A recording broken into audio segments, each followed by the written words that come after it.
tuned into SEC Sunday Night, part of the Chief Sports Network.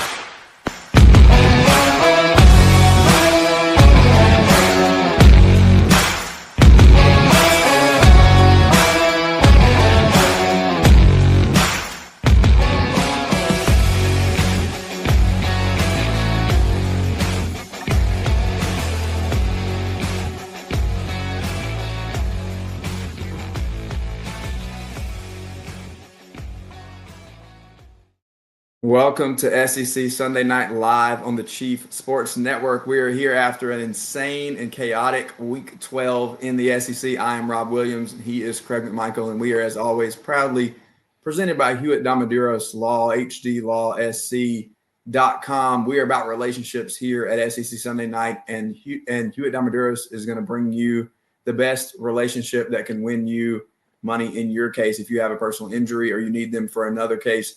Be sure to give them a call or just simply go to HDLawSC.com, ask for Brad and Dean, and tell them that you heard about them on the show. Those guys are going to create real relationships with you. You're not just a number to them, and they're gonna actually know you, and you're not just in the stack, not just in the case stack. So make sure that you call them. Check out HDLawSC.com. This is SEC Sunday Night. Craig, we're here. It was crazy yesterday. It was 1 point Saturday.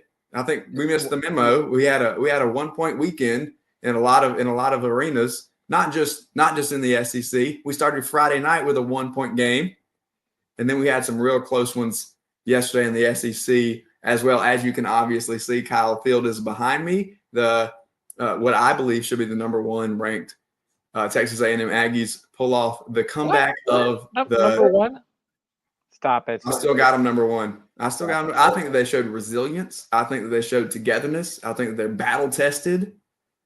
I think that they pulled out an incredible and insane comeback against a very talented, albeit not winning, South Carolina football team. So I know that you have a couple of comments before we get to the Joy video. I want to tee you up here for whatever you want to say. And also let me remind you, we are doing a giveaway with SEC Pretty. You're going to see information about that in the video in just a moment. Yeah, I just want to know, like, who's to blame this week. You know, a couple weeks ago, it was Mike Shula's fault. And then it was the offensive line coach's fault. You know, Shane was feeling pretty good at halftime. He was all fired up, whether he was celebrating with the fans or he was taunting the Aggies. What I do know, and this is what I heard this morning, is his rant after the first quarter saying, hey, we beat them by 24 last year and how excited he was. Mike Elko played that at halftime. He just hit the play button. And, 19 minutes into the second half, we saw kind of what happened. So what I really want to know, is this like Stockholm Syndrome? Like, do you have Texas A&M? Do you got Kyle Field up there because you are still in shock? Teams were 0 for 250,000 when they were down by 27 points. But now your Gamecocks lost. And I think what we have to talk about after Joy, is it time to have a conversation about Shane Beamer? I have said it for a while. You have done a great job of defending him. I really want to have this honest conversation with you about whether or not Shane is the right guy for this job. Yeah, I think that there are a lot of conversations that need to be had at this point. I can defend him all day and night, but yesterday hurts. And we're going to get into that conversation here in just a few minutes. But before we do, for so many people that are already tuning in, and for those of you that are coming along in just a minute, we'll remind you the next segment called SEC Pretty Campus Tour is where we have Daily Joy, and she tells us about each stadium that she's visiting across the season. A little twist on the segment this week. But remember, this was Friday, so everything we're saying was before we watched the games.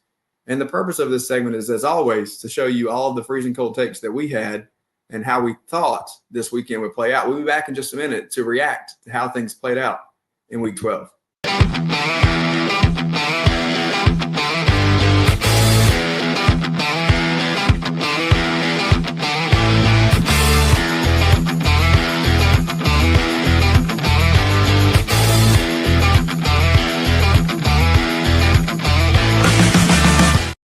Welcome back to SEC Sunday Night Live on the Chief Sports Network. We are here, as always, on the SEC Pretty Campus Tour with the bad girl herself, Daily Joy, whose motto is, rules are meant to be broken.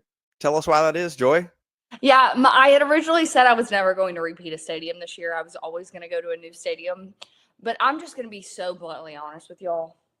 I was dreading driving to Lexington, Kentucky to watch Kentucky, Tennessee Tech. I mean, it's for what purpose? And then I'm sitting here going like, that's not even fair to Kentucky because I'm going to have a miserable time because I'm already miserable and I'm not even there yet. And they deserve to have the opportunity to create a really good experience. And so I said, screw it. I'm going where I know there will be a good experience. I'm going back to Athens for Georgia, Texas, and I'm thrilled about it. Could not have made a better decision if I tried. What are you talking about, Joy? I mean, Kentucky's on a roll. They have a chance to get bowl eligible now, and they're playing a 10-0 Tennessee Tech team. This is going to be an incredible environment in Lexington this weekend. I think that you really missed out. I'm fine. I'm Let really me just okay. remind everybody that we are doing the SEC Pretty giveaway in the month of November, and so you do have a little bit of time still to get into that. Here's the QR code if you want to scan it. If you happen to be on your device and you can't scan a QR code and you're going, hey, Rob, that's stupid. How can I scan it when I'm watching you on Twitter on my phone? It's also going to be in our comments, and the link is in my bio, so all you have to do is go there, and you can enter to win. Just get a little bit of information from you, and you can enter to win a couple of different prizes from Joy and SEC Pretty. And we know that everybody wants that. I've got mine, and that's all that you need. I'm the brand ambassador that everybody wants, and so that should be enough for you guys, and you should go get yours too. And you know what? Christmas is coming up, so if you are fortunate out there to have a significant other that maybe needs a gift, maybe it's your mom, maybe it's your sister, I don't know, but you go get it, okay? You go enter this and you win. There's 4 different ways to enter, and you can do all 4 of them. So you don't even have to just enter once. You can hit all 4 buttons and just follow me and Craig. Go to the website, subscribe to the YouTube page. Make sure while you're there that you comment and give us a good review, and go on over to podcast and do it there too. All right, now that I covered all of that in this video and don't have to do it in the live, Joy, there's really 2 games this weekend. One of them is in Athens. One of them is in Tuscaloosa. And then we have Oklahoma and Texas, who are right there on the edge of getting into the college football playoff. They control their own destiny, technically. So this week, as we lift up our greatest pick of the week for the Freezing Cold Takes segment here, an opportunity for us to be right or us to be wrong, I'm just going to pose a simple question. Who is more likely to pull the upset this weekend? The Horns or the Sooners? I'm going to go Sooners. Wow. I'm going to go Sooners. Why, Now, Joy? you asked who's more likely, not who's 100% going to. Right, The truth of the exactly. matter is, I don't think either of those teams are winning. But if I had to put my money on one, I think I would put my money on Oklahoma. And that's for a couple reasons. I think you finally, and here's the deal. Everyone is so up in arms about the state of LSU's athletic program and yada, yada, yada, yada, yada, that no one wants to acknowledge the fact that LSU's defense actually gave Alabama fits on Saturday. No one's talked about that, which is totally fine. LSU honestly doesn't deserve to be talked about in a positive light right now. I'm not mad about that. But that did go to show that Alabama, if you play good defense, like that Alabama offense does struggle. And that's just the fact of the matter. I mean, the fact that LSU's defense held Alabama to 20 points at home in Tuscaloosa is an impressive feat.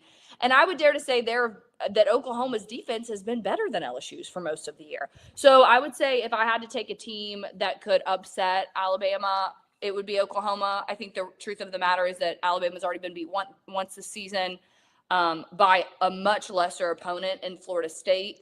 And until Texas proves to me that they can beat Georgia, I'm not going to take Texas. It's just the truth of the matter.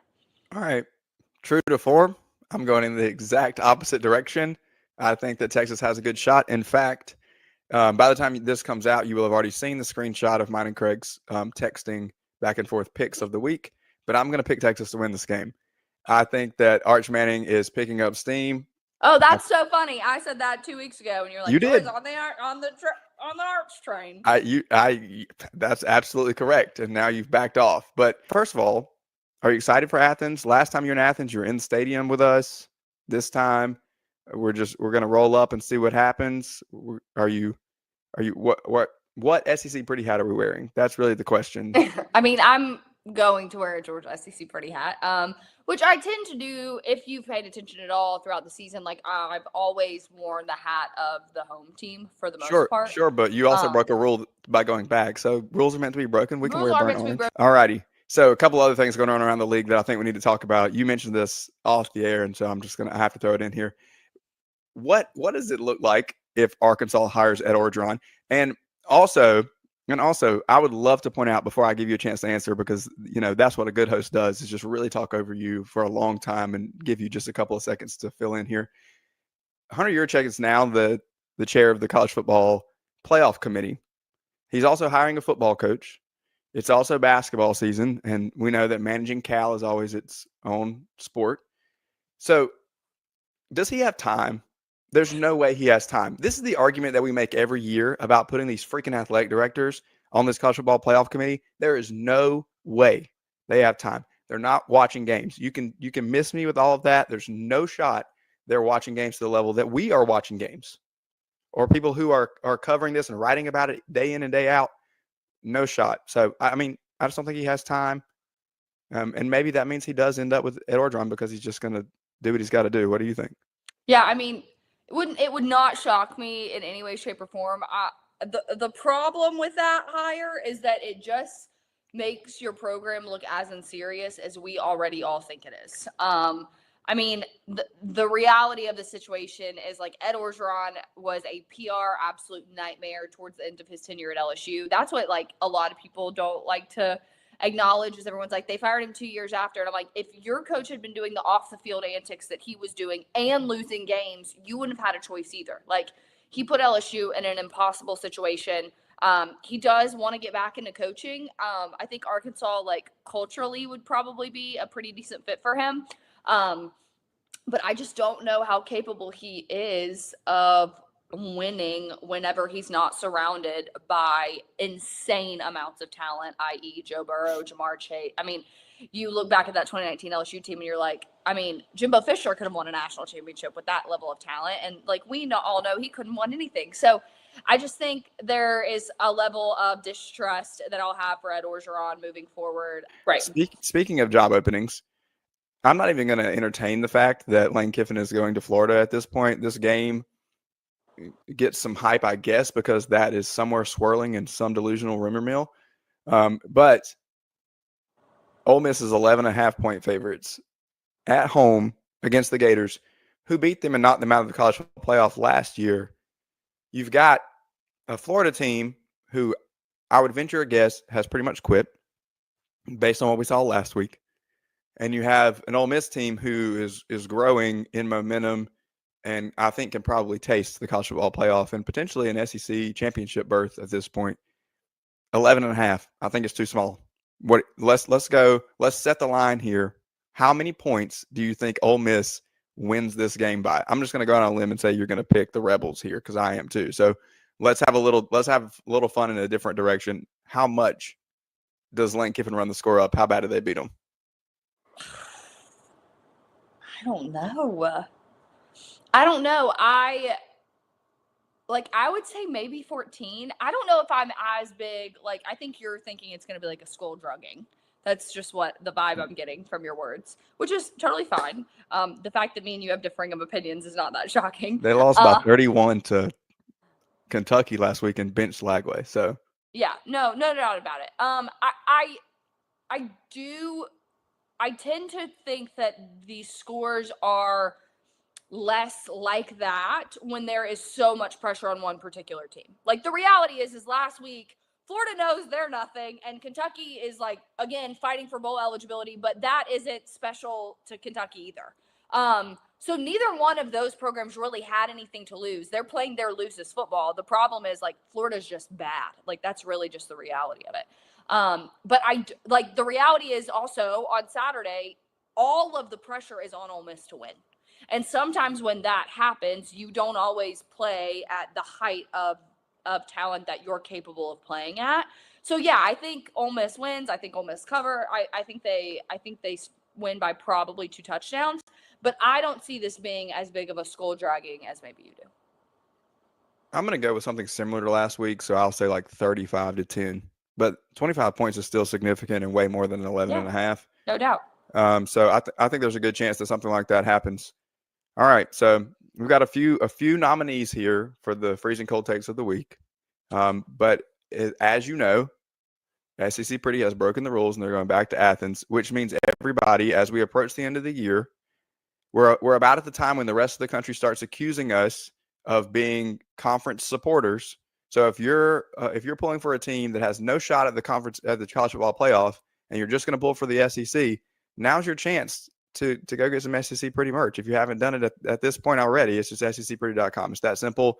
Or you can maybe click the link in our comments or in my bio and try to win it for free. But I would advise maybe just do both of those. All right, Joy. Just to be clear, Rob might not be, but I am an SEC homer. I created a brand around this conference. I'm absolutely an SEC homer, and that's why I continue to say Texas A&M is the best team in the country. All right, have fun in Athens. We'll see you next week. Hook 'em.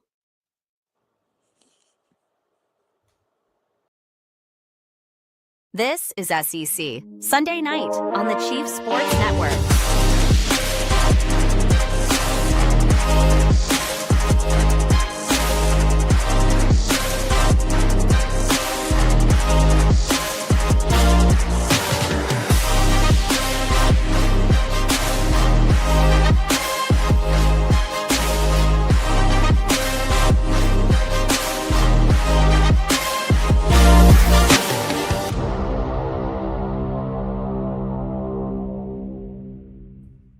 Welcome back to SEC Sunday Night Live on the Chief Sports Network. We are here with you to break down the happenings of the week, and that was our SEC Pretty Campus Tour segment, which has now been labeled "I Was Wrong" because every week it's just a display of moments where I was incredibly wrong. Craig, will you do me a favor and introduce our guests? And while you bring them in, I'm going to go ahead and throw up what I think is a very appropriate example of how I was wrong yesterday. While you're introducing them, I'm going to go ahead and get these graphics going.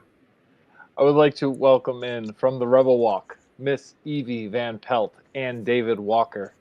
They are two good friends of the show. David was with us earlier this summer. Miss Evie and I have been talking quite a bit offline, and we are so excited to be able to talk about not only the Ole Miss Rebels, but first, I think we have to start where we started yesterday at 11 a.m. Not noon, Rob. 11 a.m. Get out of here. We started at Kyle Field. First of all, welcome. We are so excited to have such an incredible conversation with you guys tonight. But I want to just let you guys know that around here, we're honest all the time. And at halftime yesterday, this was the score. Craig and I do a little writing for a website called Last Word on College Football. And the owner of the site, he sent a message in the middle of the game, and this was the message: Texas A&M upset alert. Gamecocks looking to run away. 3-possession game just 5 minutes into the second. Wow. To which I replied, "What can I say, Mike? This is Beamer in November." And as we know, friends, that did not end well for anybody in the Garnet and Black. Congratulations to Texas A&M. But before we get to all of that, let's start with Oxford, because we are excited about what's happening with Ole Miss. We have been on the Lane train for quite some time. I don't know how aware y'all are about our love for the Rebels, but we have been pumping that steam into the Lane train for not just this year, but we were really picking up some momentum to go to a playoff game in Oxford last year, and it didn't quite happen. Looks like maybe this year there's a pretty good shot, if not a bye week. So you tell us, what's your overall take on how the season's unfolding for the Rebels? You take it? First of all, thank you for having us. We're excited to be here. I tell you what, it was quite a game, and you mentioned last year, and it was Florida that pretty much the loss to Kentucky didn't help, but at the end of the season, if Ole Miss would have beaten Florida, they would have likely been in the college football playoffs. And so there was that going on, rematch. And then, of course, all the Lane Kiffin job rumors. I mean, Twitter's been crazy. Gator Twitter, Rebel Twitter, just back and forth. We got him. No, we got him. So a lot going on yesterday. And fortunately, the Rebels pulled it out 34-24. Well, so like I think that's the interesting point because I think you can look at that. You can look at the LSU game last year. I mean, the Ole Miss was winning that entire game until the big tight end caught the ball in overtime there to make that win.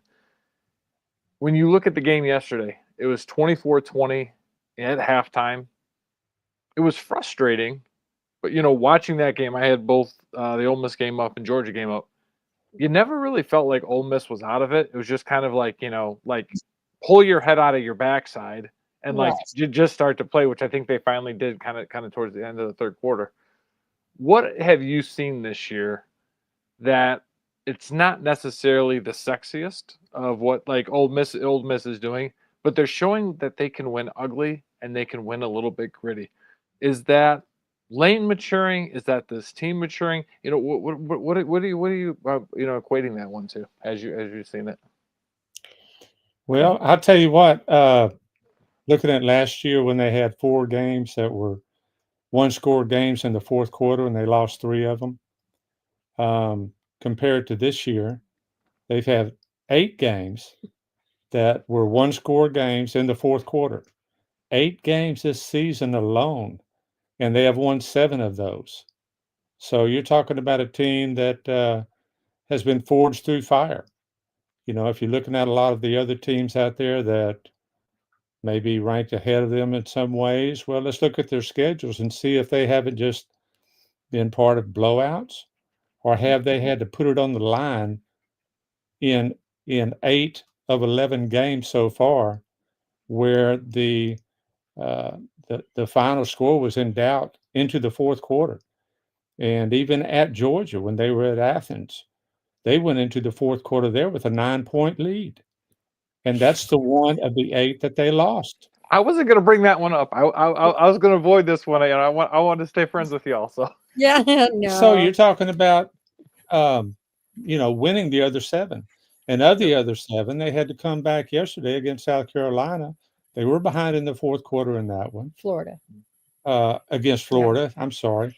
And at He had Oklahoma. his Aggie hat on. That's okay. Yeah. At Oklahoma, they were also behind. So they've had some tough games where they had to do everything right. You're always putting up those 4 fingers when you go into the fourth quarter.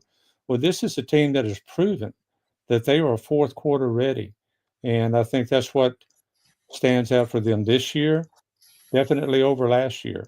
They're a clutch football team, and that starts with the head coach.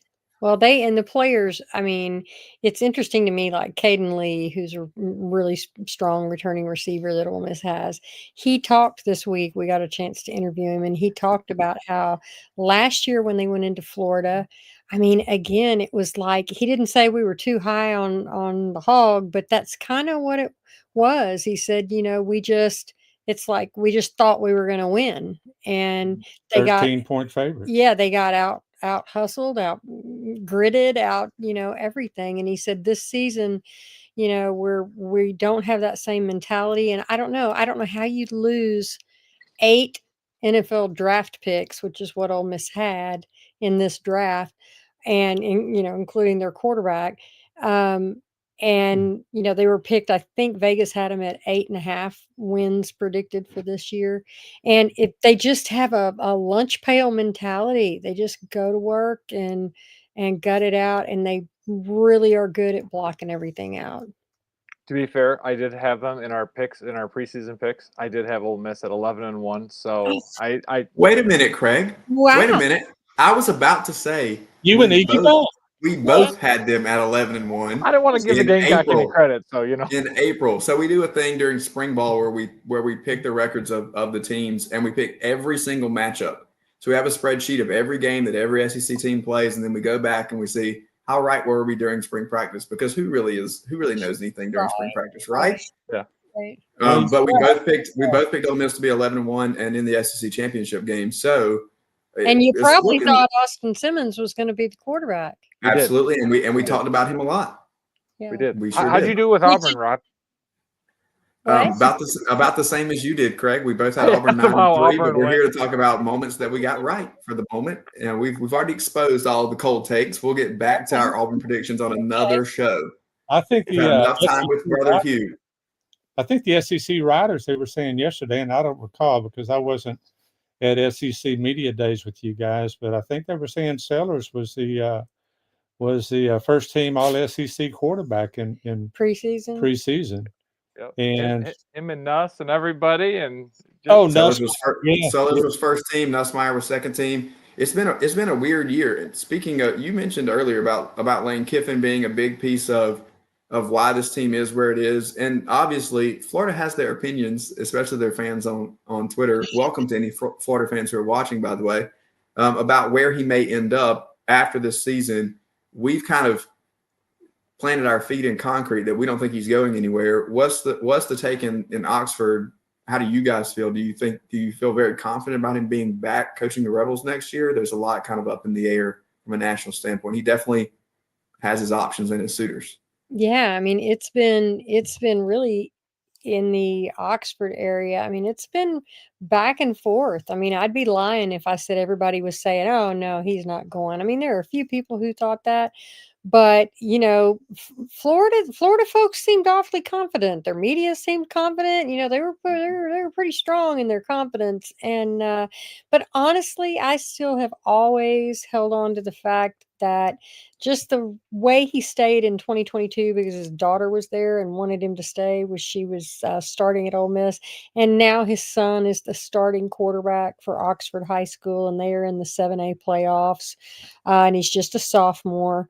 I just have a hard time thinking that he would, and his brother's there. Chris Kiffin is on the staff with his kids and his wife there, and I don't know. I still, something in my gut says I don't think he's leaving. I know what Ole Miss has offered him, and the chancellor and the AD at Ole Miss are fantastic. I would put them up against anybody out there. There's not the dysfunction maybe going on in Baton Rouge or other places. And Lane talks about what good friends he is with Keith Carter and with Chancellor Boyce. And I just think everybody's in alignment, and I think pretty much he can write his own ticket there. When people say things about firing everybody at other schools in the SEC, where it is very obviously there's high tension everywhere. And eventually, if you can't get the head coach, they want to go to the athletic director. And you mentioned Keith Carter, and I think that he's a great example of somebody who maybe doesn't come from a background that you would expect schools to hire and just to jump in and be so successful. But to his credit, it's been an incredible ride so far with Ole Miss. And I think that we had a segment last week talking about Joey McGuire, the head coach at Texas Tech, and how he came out of the high school ranks, and it's kind of reaching from a different bucket to get your head coaching success. I think the same can be said about Ole Miss's athletic director search there to bring him in. Obviously, one of their own, but a lot of schools are going to hire people with a lot more business acumen or background, or maybe even political or law or something along those lines, and not so much the basketball player that played for your school. So, and I think that it just speaks to everybody across this league. Let's say this: everybody just take a breath and be okay with the out of the box hire. Sometimes that's going to work. Everybody doesn't need Lane Kiffin. There's only one Lane Kiffin to go around, right? And he needs to stay in Oxford. And I'll just say before we talk a little Aggies, the way he was on the sidelines yesterday, that's a guy who is committed to his team. Because if he had one foot out the door, I don't think he would have been such as salty as he was, not only in the first half, but also towards the end of that game when they iced it. So, I love everything about what Kiffin has done, how he's transformed that culture. But you've really seen someone mature, and there's been that growth. The Joey Freshwater from University of Tennessee seems like somebody long ago, right? And you see somebody who is more and more in that likeness of Saban. He's a little more. He does it a little bit differently, but the way he's running his program is pretty impressive. It is, and speaking of Saban, I mean, one thing that I think has been made clear is that were anything to break, and if he was indeed going to go to Florida, he would not be coaching Ole Miss in the playoffs. The AD, they're not going for that. And so, you leave. And I really can't see, it's like somebody said, would Nick Saban walk away from a number 5 team in the playoffs? And no, and neither would Kirby. And I don't think Lane would either.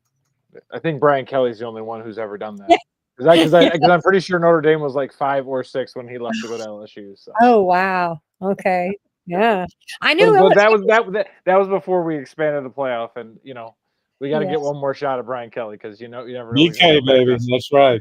And I know LSU put together, Lane has been at the top of everybody's list, and that's what's been, just funny seeing that. But I understand it. But, LSU, I think, put together, a mighty big number.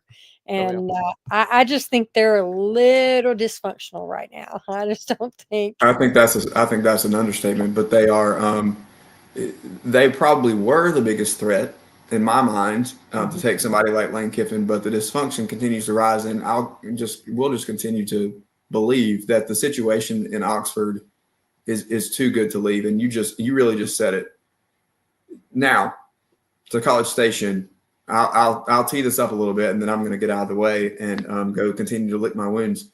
But we look at the situation yesterday and with South Carolina and Texas A&M, and I think it's, in a lot of ways, it's a microcosm of what we've seen with the Texas A&M Aggies all year. And Craig really pointed this out off the air, and we talked about it time and time again. And David, I'll get your thoughts about the defense specifically. We've seen moments of brilliance, and then we've seen moments when they've kind of been lit up. And we've continued to reference back to the Notre Dame game over the course of the season. Obviously, Arkansas scored a lot of points. And then South Carolina for a half yesterday, although they had a defensive touchdown, was able to move the ball and find some success on offense. Do you think this Texas A&M defense, does it give you confidence because of how well they've played at points in the season? Or does it kind of scare you because you never know which one you're going to get, especially as we get towards a matchup with Texas and then potentially Atlanta in the college football playoff? We really don't talk about A&M much in this household. We don't. We are 100% focused on Ole Miss and 100% hoping and have faith in the people there in Oxford that they're going to get it done. And we spend very little energy on the Aggies, and that's the honest to God truth. Now, Evie's daddy is a third generation. My dad is a third generation Aggie. I'm a fourth generation Aggie, and my son is fifth generation Aggie. But I will tell you, to your question, I mean, sometimes that defense, what do they have? The number 1 defense on third down in the country. And, which is something I particularly pay attention to because that has been one thing that Ole Miss has struggled with is third down.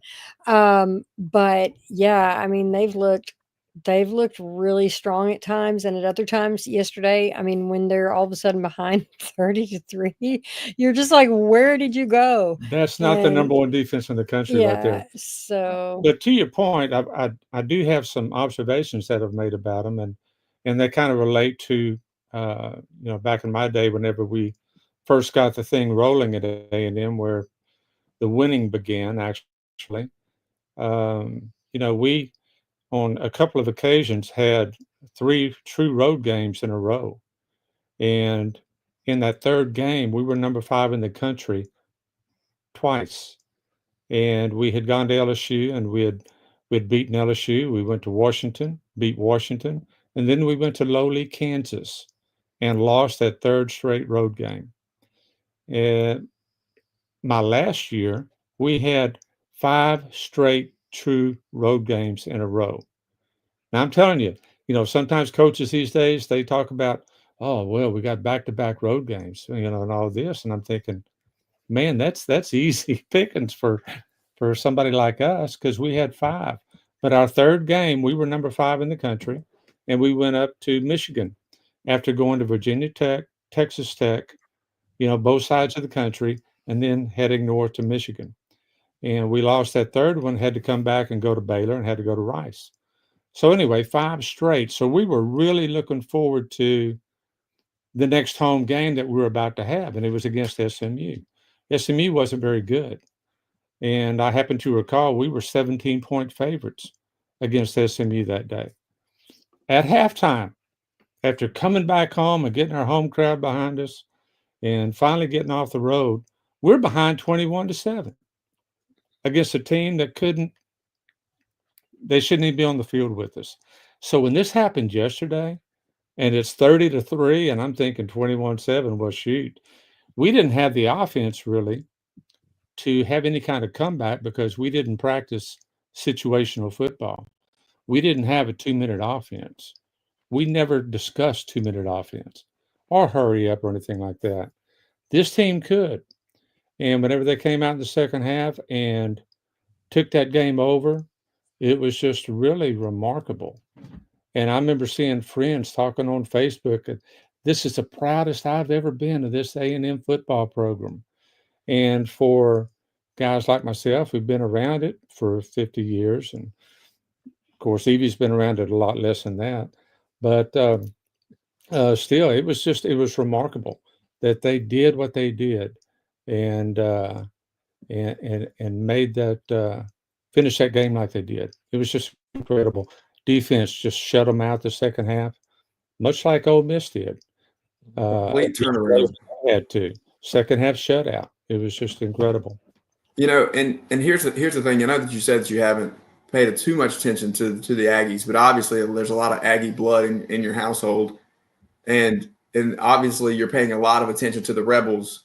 Craig and I are wondering, number one, do you have your eyes set on New York City? Are we going up to cover the Heisman Trophy? If you catch Trinidad Chambliss as a finalist up there, maybe you get a bonus, and Marcel Reed is there as well, and you kind of get a double dose. If they were both there, yeah, I'm there. I mean, I've been so impressed with Trinidad, and he's such a nice guy, and nothing phases him. And I think what has helped him is, Austin's still really young, and he graduated 2 years early, and he got his bachelor's degree at Ole Miss at age 19.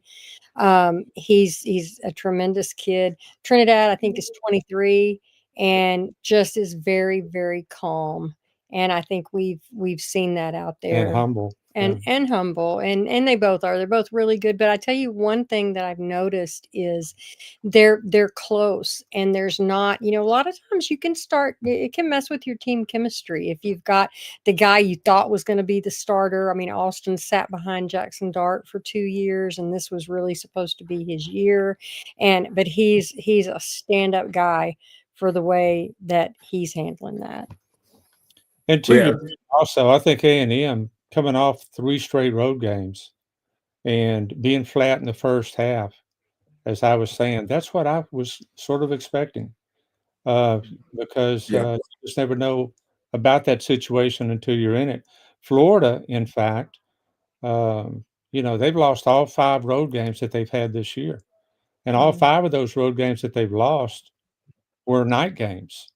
And 4 of them were SEC games, and 1 of them was at Miami. They've had a tough old schedule themselves, but it does take a toll. I think so Billy tough Napier, that their coach couldn't survive it. Well, I think we're on the same page right there, Craig. No, I was going to say, I think Billy Napier. Yeah, I think Billy Napier always forgot his playbook whenever he was on the road. Like he was tough as nails in the swamp, but get him on the road, and it's like, forget it. they just lose it.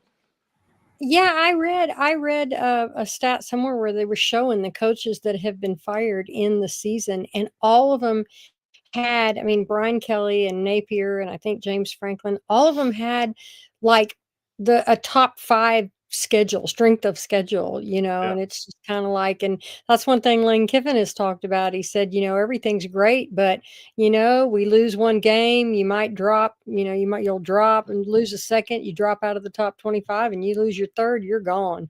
And he said, so I'm not focusing on anything else, but just interesting point that you made there. It'll be a great fodder for me and Craig later, because we go back and forth about this strength of scheduling thing all the time. How many conference games should we play? How much should we stack the deck? What does it mean? We have Miss Evelyn Van Pelt and David Walker here with us from the rebelwalk.com. Thank you guys so much for being here. And you know what? We'll send you a message and we'll give you a call. If we end up in Oxford for the first round, we'll come by and see you.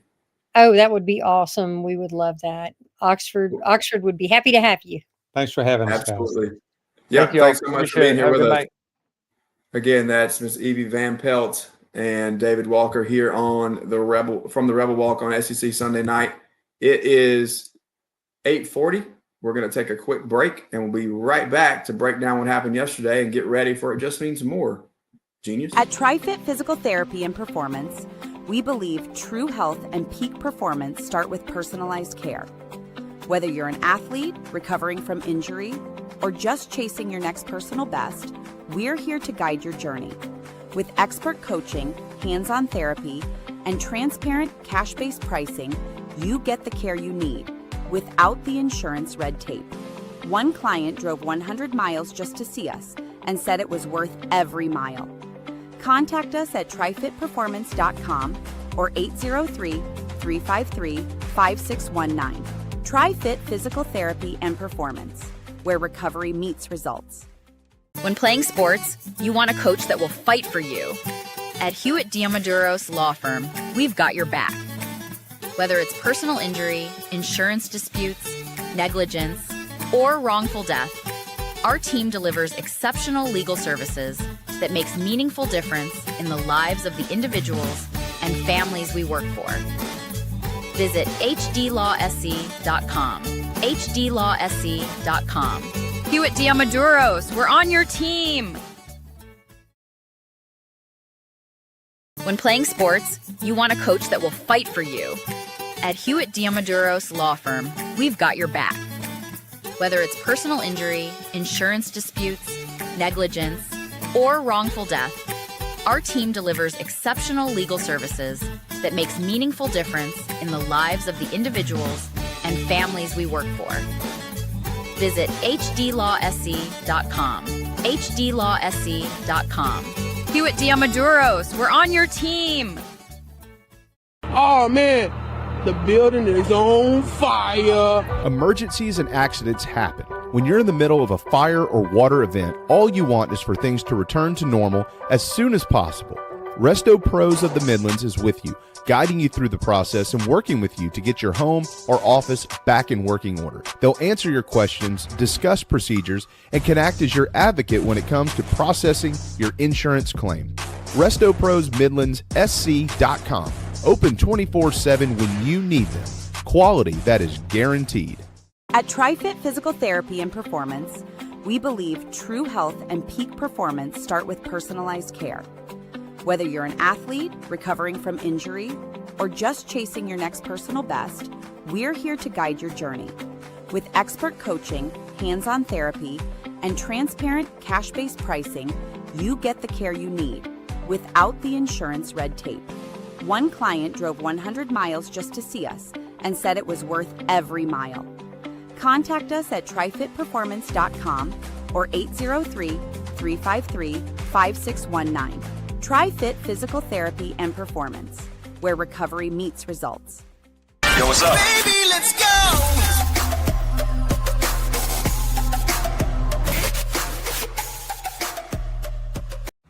This is SEC Sunday night, part of the Chief Sports Network.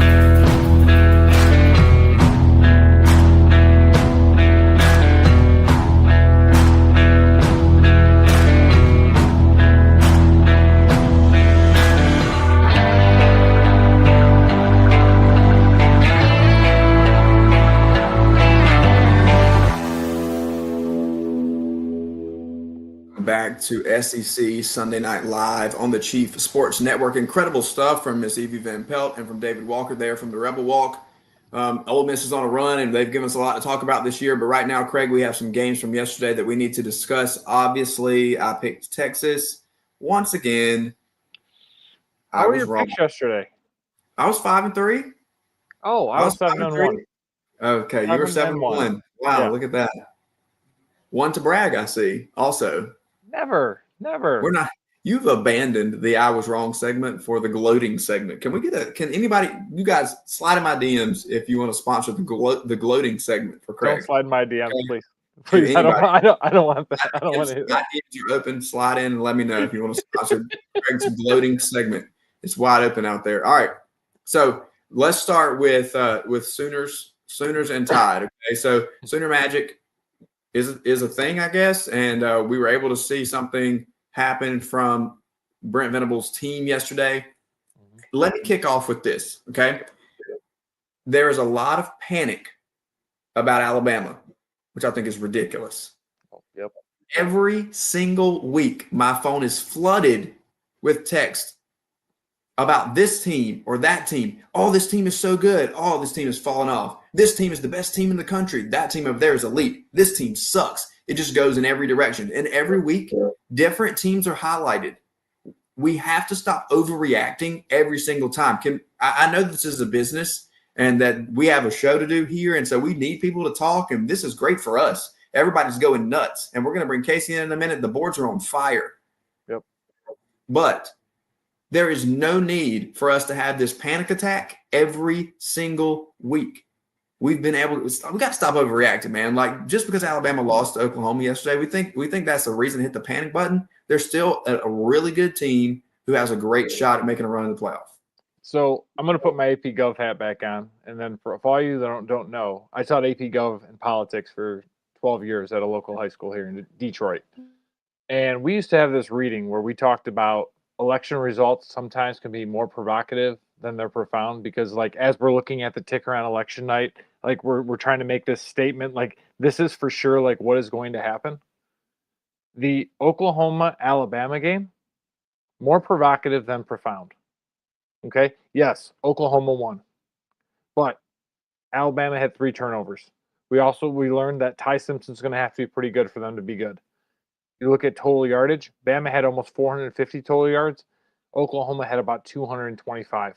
That John Mateer, Ben Arbuckle being like the savior of Oklahoma's offense, starting to worry about that, starting to question that, especially as they go to Mizzou. You're welcome, Maggie. And LSU to end the season. Bama, I think, is going to be okay. Are they perfect? No. But nobody is perfect.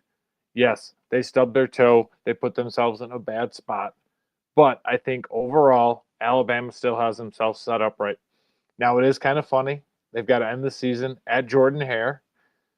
And I know that place can be a little bit of a shop of horrors. But let's be honest, Auburn's a little bit of a hot mess right now.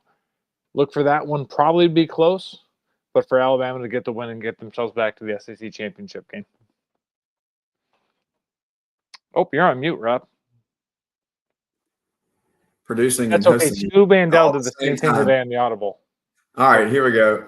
Okay, look, one thing I want to correct you on for our widely Southern audience. We understand that you are up there in Detroit, but when you say that Jordan-Hare has been a house of horrors, we're going to need to put both syllables into that word, because that one I was just going away on X, live tweeting the show, and I heard that it had been a house of horrors, and I don't think that's what you meant to say. So I just want to make sure that everybody heard it correctly, that was a house of horrors for Alabama going down to the plains of Auburn. Okay, so we're not panicking about Alabama. We think that we still got them in. Let's go here really quick. Some of these games can turn on a dime, right? Like a lot of teams have been in games late. You and I were having this conversation earlier about even South Carolina, who has been in many of these games as a 3-7 football team, one-score games in the fourth quarter that have obviously not gone their way, which led us to talk about Texas and Georgia, because that was a game that was tight and it was getting kind of late. To be honest with you, I was starting to think this is anybody's game. Somebody's going to snatch momentum here, and I'm starting to lean on maybe this is going to be Arch. And you're going to be right about the kid who has burst onto the scene. It took him a little longer than we thought, and here we are. My pick was going to be right. Your Arch prediction was going to be right. They were going to finally beat Georgia in Athens. But I was right about one thing. Yeah. The momentum was there for the snatching, and Kirby Smart onside kicked the football and absolutely ripped the rug out from under that game, and it snowballed quickly on Texas. Yeah, and you said earlier that I'm all about bragging and I'm never wrong. Well, let me take this second to say, you know what? I was wrong. I was extremely critical of Mike Bobo, and I have been extremely critical of Mike Bobo. Mike Bobo has been in his bag in 2025, and sure, for like the second and third quarter, Georgia's offense didn't seem great, Gunnar Stockton throws his third pick of the year. Texas goes right down 5 plays later, makes it 14-10. But then Georgia just matriculates, meaning moving down the field, Rob. So don't try to think about anything else about what I'm trying to say there. Georgia goes right down the field. They score again. But then Kirby Smart goes gangster. When Georgia went up 21-10 after Texas had scored their first touchdown, they went for it twice on 4th down. And Bobo was in his bag. He drew up some really nice plays in order to extend that drive to get it going. But then Kirby Smart onside kicks. And then Cash Jones, another guy. Shout out to my guy, John Tweet Sports, John Smith. We were talking about maybe Cash Jones shouldn't be that third down back. Maybe that should be a Nate Frazier or Bowens. But Cash Jones recovers the onside kick.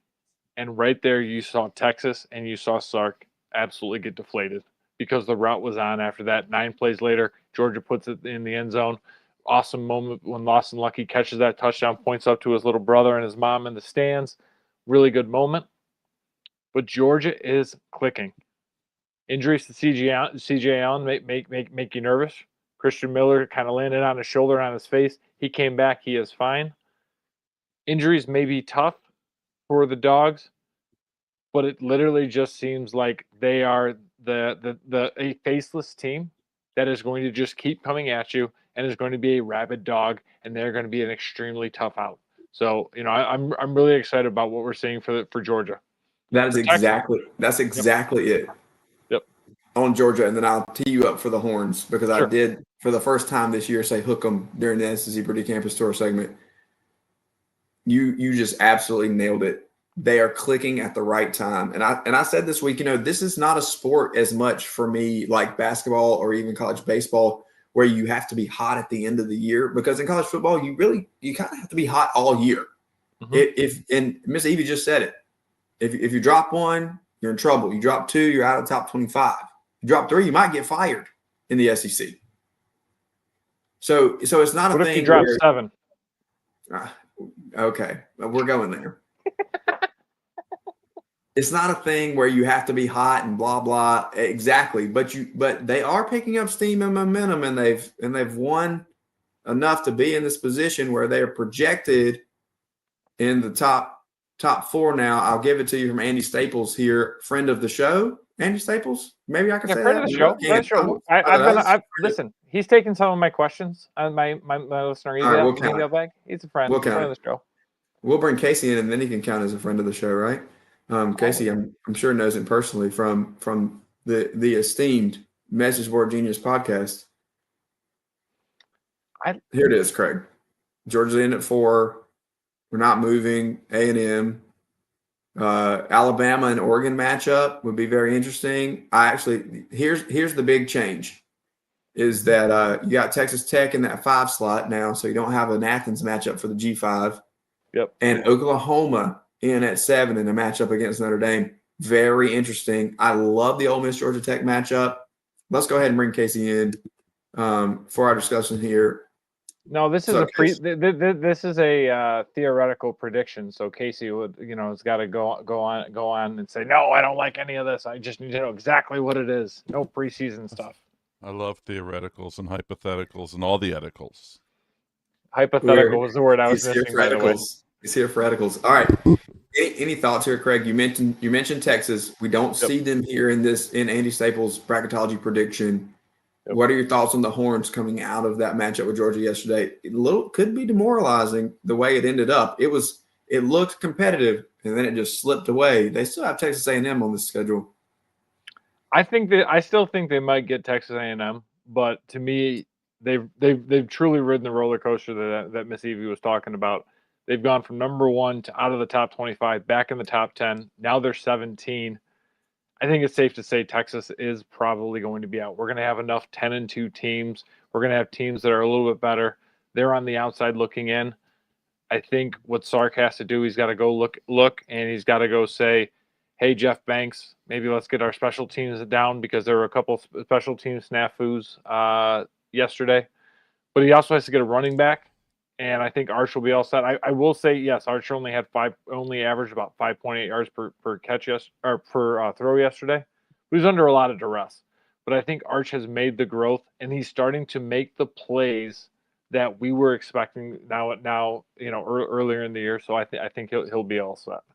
But I do think Texas Tech is probably going to sneak somewhere in that top 4. I don't see Texas. I see probably a home game in College Station, though. For some reason, I feel like they're going to drop either the Texas game or the SEC championship game to Georgia or Alabama. That gets really interesting for me is what happens with Texas A&M. And to that point, let's go to that game yesterday before we get into the Genius segment. And we've got some, I'm just telling you, incredible boards. It's gonna be a fun way to close it out today. And hello to everybody that's listening. Welcome into SEC Sunday Night. If you're new to us, let me remind you that there is an SEC Pretty giveaway. If you don't know Daily Joy, if you don't know the merchandise, there is an SEC Pretty hat in your school's colors. And we're also giving away a crew neck sweatshirt, which is going to be incredible. It's a great Christmas gift if you don't want to wear it yourself. But I think every single one of you, even Casey, all the thousands of you, we've had 15, 20,000 people here every week.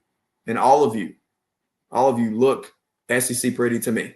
And so I think you should enter to win. And the link is there in the comments. It's there for you in the comments. I'll post it in there for you again. It's also the link in my bio. If you're watching on X, you can just go and grab that. If you're watching on YouTube or if you're in the comment section on X, then you can grab this link and I'll post it there now. Okay. I have a quick question. So when we go talk Texas A&M, I got a text message from a really good friend of mine yesterday during that game. Yep. And all it said was 30-3.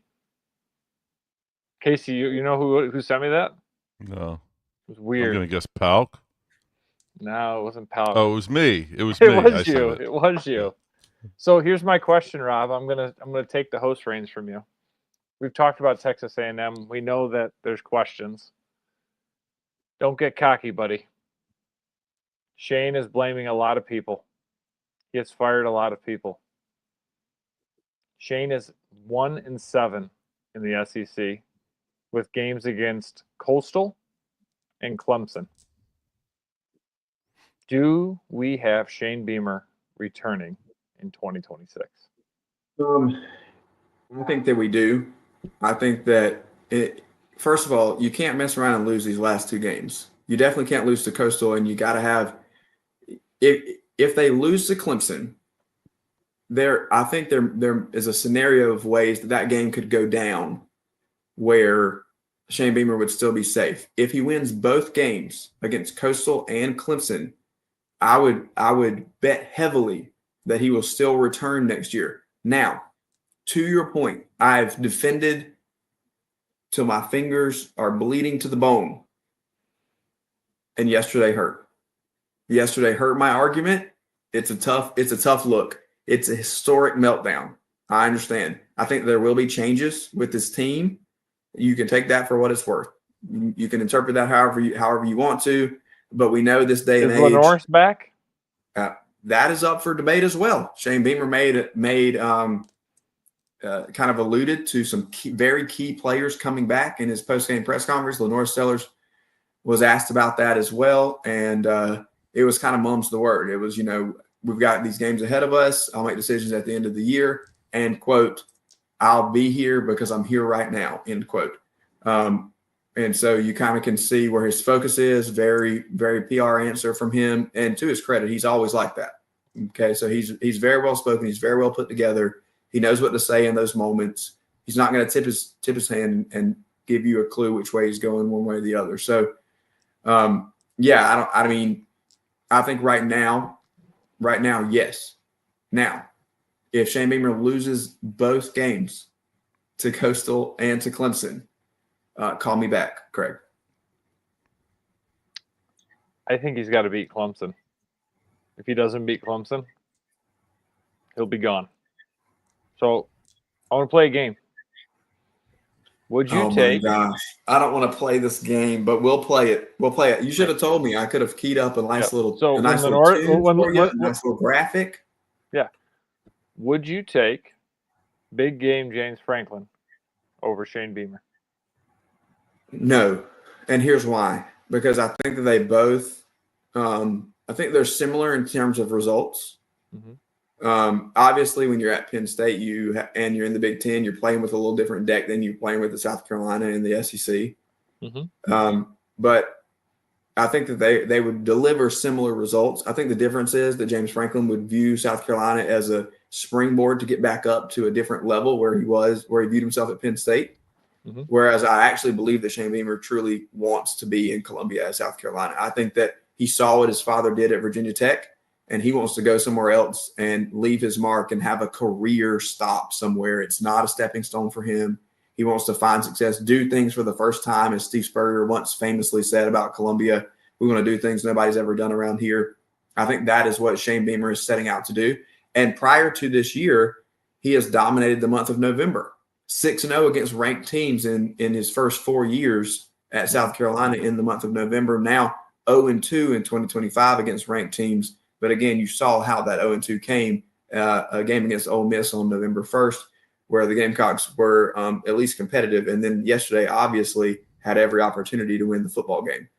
So there's no moral victories in either of those. I'm not advocating for that by any stretch of the imagination, but I am saying that at the end of the year, Shane Beamer has found a way to get his teams playing well. And so reason to believe these last 2 games that they'll continue to play well.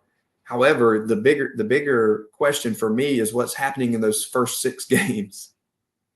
Yep. Why does it take the first half of the year to get things clicking? And then you see the talent come together that preseason, you were like, yeah, this is why this team should be in the top 15, top 20, because you can look at the talent on the field. It's discombobulated until about midway through, and then something starts to click. And in this case, it was because changes were made. Yeah, I was going to be a smart ass and ask you about Ed Orgeron, but I'm not going to do that. So I'm going to give you one more name. Okay. Bob Chesney, James Madison University. Do you want to be Indiana 2.0, or do you want to go to next year's cycle with this is an incredible segue, and you didn't even do it on purpose, but it's just going to lead us right into the boards because I've seen Bob Chesney's name on the South Carolina message boards a fair amount. It works so well together. I'm not rolling the dice on James Madison producing 2 in a row. So I'm going to stick with Shane Beamer. I'm a Shane Beamer apologist, and I'm going to do it. I'm going to do what I got to do here. Future I was wrong segment, everybody. Rob. I know. I see your 3 over there, Casey. Yeah, it wasn't. Signetti wasn't first there. But. Who was first? Yes. Who was first before Signetti? Absolutely, all day. Signetti was first. Who's second? What was the 3? No, it wasn't there. The guy who won the national championship. That wasn't Signetti. This is good radio right here. I'm probably wrong, but we're going to find a producer who can figure that out at some point for us. All right, it just means more genius. Let's get into some message boards. We've got everything tonight, guys. We've got message boards. We've got Reddit. We've got random Twitter things. Let's go with Peter Burns first. Oh, wait, I didn't mean to click on that one. We're done talking about this game, right? It's great because I know Craig was talking about Mike Bobo before being in his bag. MBG's been in his bag all weekend long. It's been a heck of a run for MBG and at Board Geniuses. But Peter Burns says, since 2004, teams down 27 plus in SEC games were 0 and 286. Aggies have scored 28 in a row to take the lead, and thus we know that they won the game on South Carolina going into the 4th. Yikes. Right. So is this the vote of confidence to go to 2026? Is this what we're looking at? Yep. Okay. Well, I think we've had enough of that conversation, to be honest with you. Correct answer is Mickey Matthews, by the way. Mickey Matthews. Thank you. Thank you. If you'd like some help here, Reddit College Football has some help for you and your dogs, Craig. Yeah, this is a good one. I like this one a lot. The T14 T437. Wow. Yeah. living up to my name here. Produces on Reddit says trade offer. Oklahoma receives tips on how to beat Texas. UGA receives tips on how to beat Alabama.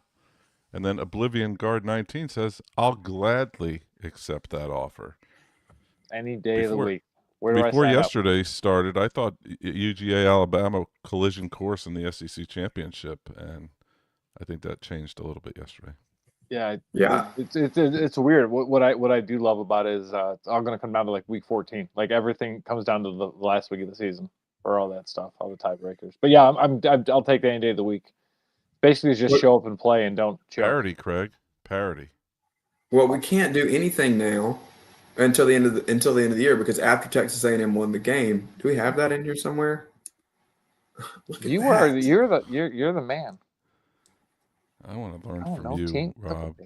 Look at us. Look at us. At SEC Chuck Dunlap says, with the Texas A&M victory over South Carolina, no one can clinch a spot in the SEC championship game until the final weekend of games, November 28th and November 29th.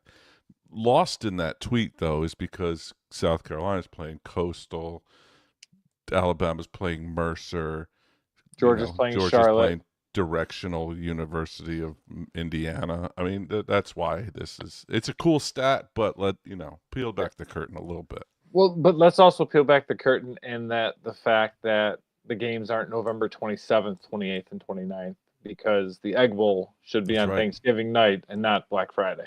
That's right. Is it still Black Friday, by the way? Or has Amazon totally ruined that? Why has it got to be Black Friday? I mean, it's fun. It's exciting. I don't know. It's the shopping day. Shopping. Yeah, it's not a day of mourning. I don't understand. Yeah, exactly. Okay. That's what I'm saying. All right, so let's move on to see what else we got here. I'll give you one last shot because you guys put this in the bucket. What? There's no you guys here, Rob. Remember that, okay? And as much as I'm reveling in it, I didn't do this. This was your counterpart. That was all MBG. MBG sent us this and so that this has to go out Sunday night. We are his beta for the show in the week. We That's put right. the balloon in the air. JT Smith 1 says, going to be honest, we've got to get out of the SEC. It's the best conference in all sports, but we are just not going to be competitive in this conference year in and year out. Maybe 1 out of every 10 years. Bite the bullet, swallow the pride, move to a different conference. Will win and have a good record every year. There's a lot of upvotes here, Rob. Or is that laughing emojis? It's one of the two. Are you going Fun Belt or are you going to go Conference USA, Rob? Which one are you picking? I'm not going anywhere. Do you see the banner? Hold on a second. Let me just take this down. And let me get us out of the way. I still don't see the banner above our heads? 5 minutes later, I do. Do you see the banner above our... I'm sorry that I'm multitasking. Do you see the banner above our heads? It says SEC Sunday night. Do we believe that there's anywhere that you should be other than the SEC? If I was Wofford and had a chance to get into the SEC, then I'm going, even if I'm going to get destroyed every week. Do you think Swanee, Tulane, and Georgia Tech left? In what year, Craig? You're Mr. History teacher. Why don't you inform us? Yep, more radio as we search for things on the Google. All right, let's move on to the next thing from MBG here, and let's keep the color scheme, but we'll go to Bama.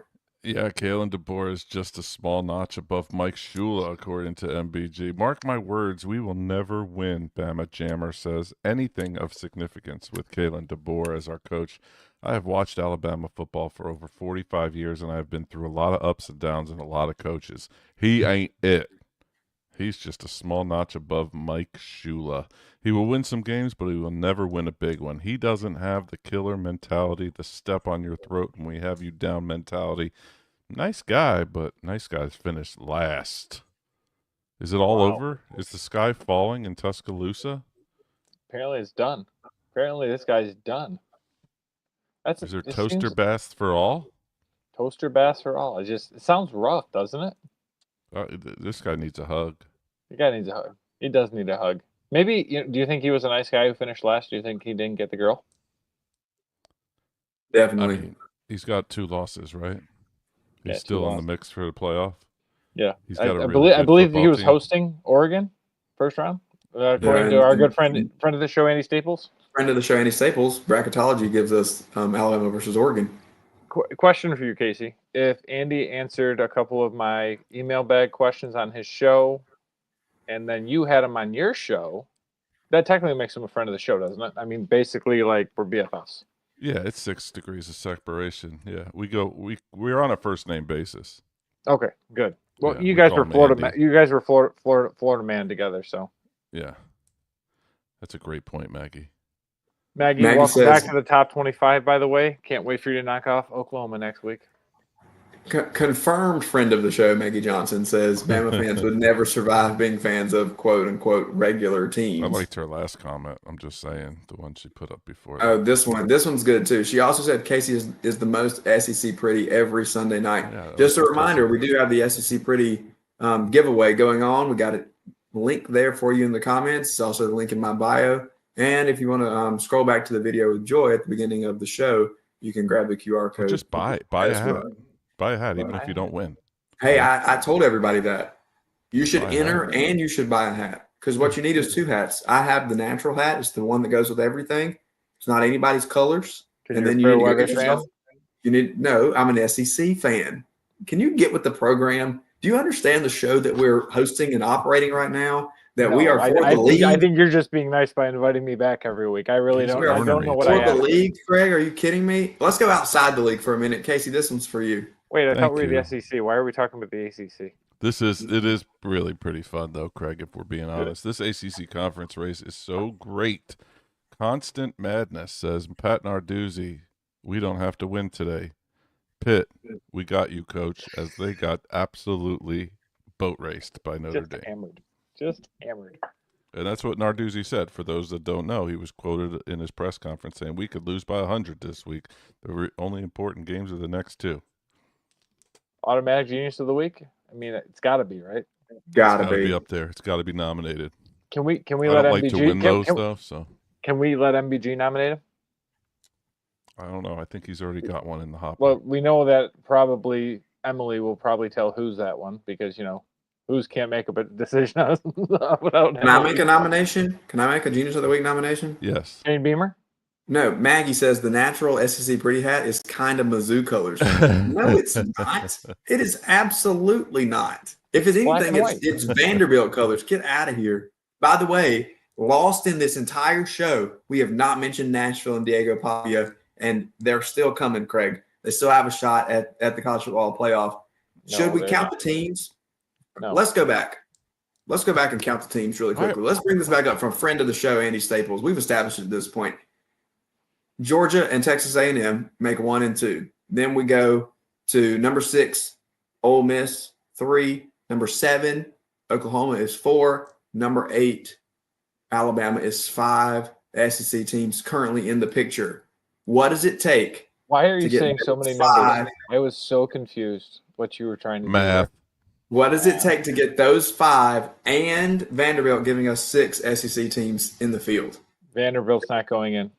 I'll have Maggie text you and tell you all the reasons why, but no. Vanderbilt's done. Tennessee is done. Texas is done. It is 5. That is the choice. It's 5. All right, Casey, we have a question for you here. Yeah.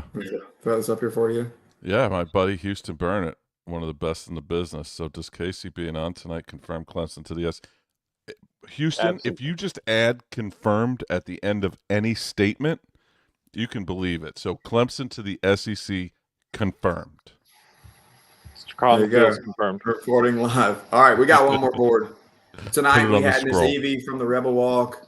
We had David Walker here to talk. The incredible guest. I want to say thank you to them. Thank you to Joy as well. Casey, take us home. And we've been talking about the Rebels all night. And here you go. This is the greatest. This is just fantastic.